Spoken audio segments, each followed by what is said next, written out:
Hello guys, Kato Senpai here, and in today's video I'm gonna show you about how you can use a substance player instead of bitmap to material. Now to do this, you need a type of extension that they are supported by substance player, and this extension is from bitmap to material. So basically what you want to do is to drag it inside the interface of your application. What it does, it converts the interface or the program into the bitmap to material.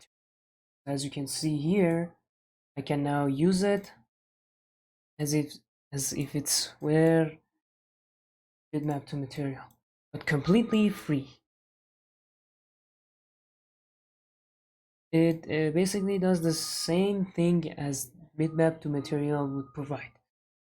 So that's about it. Thank you guys for watching. If you liked this video, then consider subscribing and liking to my channel. It's highly appreciated.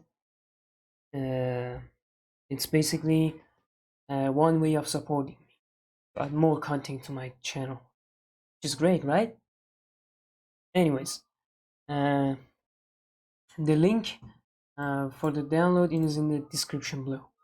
So thank you guys for watching, and I'll see you in the next video.